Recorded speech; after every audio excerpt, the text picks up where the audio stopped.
You are welcome to this channel. Don't forget to keep liking, continue to share all our stuffs, and don't forget to subscribe. Some Wike reacts to comments made by Similaye Fubara over using Red Biro against critics.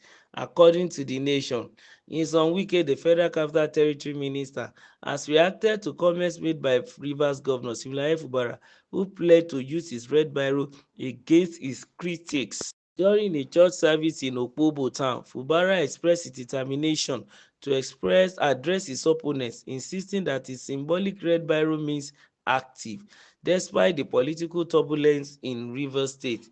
In reaction, Wike's media aide Larry Olayinka advised Fubara to take a cue from Wike's vast political experience. He pointed out that while Fubara is relatively new to politics, having been in office for less than 2 years, Wike has a legacy of 14 years as a prominent political figure and continues to play a significant role. Olayinka took to social media X to convey this message, emphasizing that Wike has effectively wielded the red biro metaphor for years, sustaining his influence in the state's politics. Larry stated, "Someone who has only used the red biro for less than 2 years is somewhere reminding himself and boasting that the red biro is still filled. It is still here with me.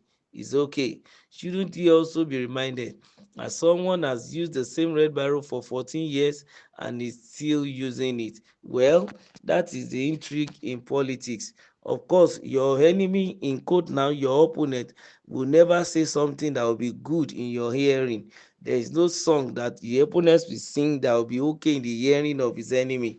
So that is the situation here between Wike and then his successor Fubara. Every statement made at every meeting is read into one meaning or the other, is read into it. And I think this is a pointer to what is coming ahead in 2027. I think there's going to be clash of the titans in Rivers State come the next general election, and Wike is really preparing.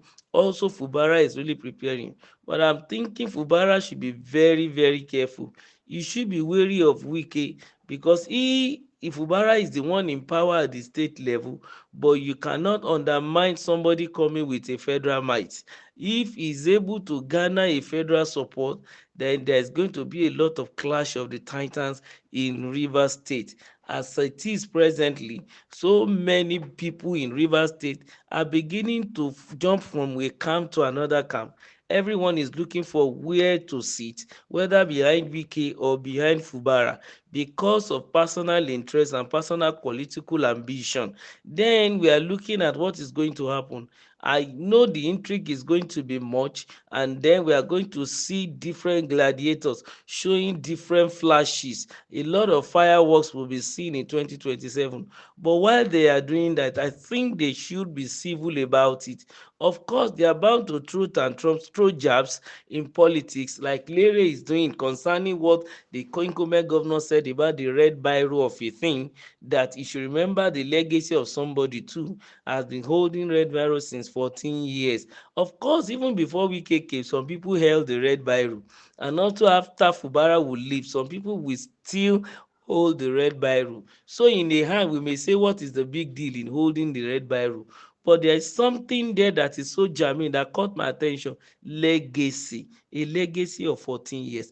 Can we retrospect and look at what Wike has done in 14 years? Is it something to write home about? Is this something that can be pointed at? Is this something that we can emulate? Is this something that can make posterity to remind him for good, or to send a curse to him, or to make humanity to send blessings and prayers unto him? These are some of the things that should be at the back of every office holder. Whatever you are holding, whether it is green biro, a red biro, a black biro, a blue biro, even if it's a colorless biro, if there is anything like that, the legacy with which you are going to bequeath on the people That is what is going to speak after you have left. What is the legacy that you have left behind? Very, very important. And as a result of that, yes, there is a lesson there. Can we glean some knowledge from what Wike has done, from what Peter Odili has done, from what the former governor Amechi Rotimi has done? And now it is a turn of Fubara. He has spent 2 years. What has his red Bible written? Which action, as he said, it is active?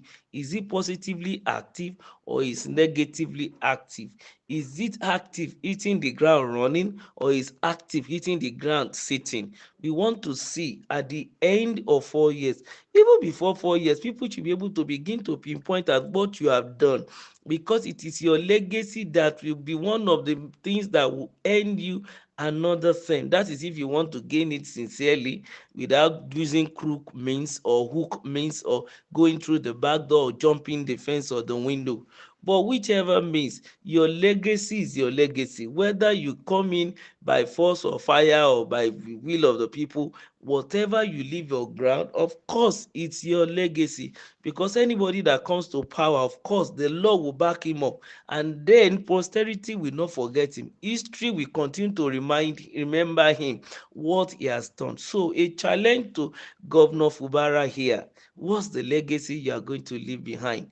It is very, very important. And also, as regards the politics, while they are doing their politics, it is obvious that in 2027 there's going to be a contest of two sets of people, the Fubara camp and the Wike camp. We don't know what can happen, never say never. Maybe a camp may fall into one party and another camp will be in their current party or another party. Because if you want to just glean into what may eventually happen, maybe APP will be the party that will host the next governor, and then probably it will not be PDP at all. Maybe APC will be the one fighting with APP. Who knows? But we don't know the plan yet until these politicians begin to unfold and review what they have in their kitty concerning the next election. But some things are clear and they are sure that Rivers State is going to be, there's going to be a lot of fireworks.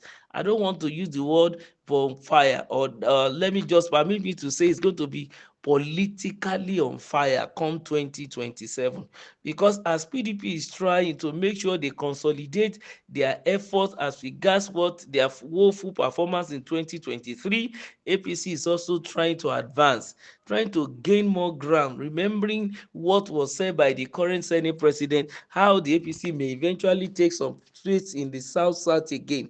As each party is strategizing, coupled with the feud that is currently going on between the incumbent governor and the immediate past governor, if this tension is not doused, of course, we are going to see a lot of things in Rivers State. But my desire is that both parties should be careful with the game they want to play.